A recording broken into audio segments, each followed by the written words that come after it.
While the story of former middle distance champion Rosina Sedibane-Modiba has gone global, the book has made the list of the UN Sustainable Development Goals Africa Book Club, along with 19 other books in 4 languages.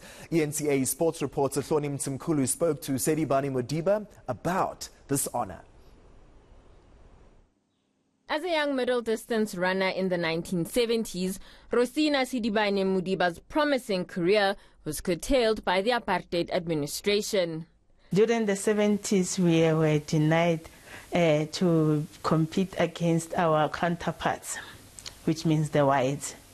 But due to the performance that we were at, the standard that we were at, they later allowed us to compete with them. As a result of the unfair sports policy in place at the time, South Africa was barred from participating in the Olympic Games. It was a heavy price to pay, a matter outside her control. But my wish was to go to Olympics. But can you go to Olympics or else you don't have the opportunity to compete with your own people in your own country? That was how heavy it was. But through the performance that we had, everybody see that, but this black girl can do this.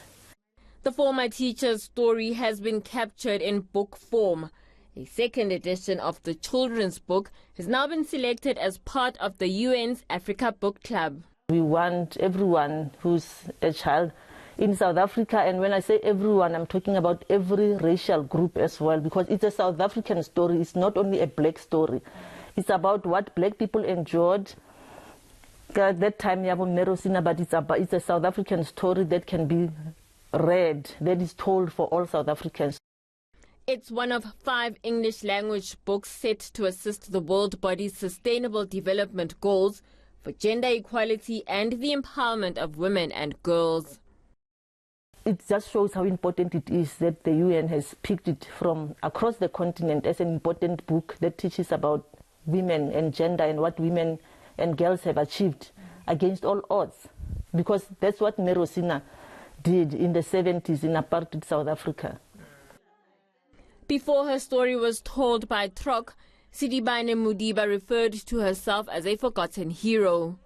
But with her exploits as a middle-distance champion in the 1970s now documented, her focus is on empowering schoolgirls to pursue their dreams no matter where they come from. Hloni Mtimkulu, Pretoria.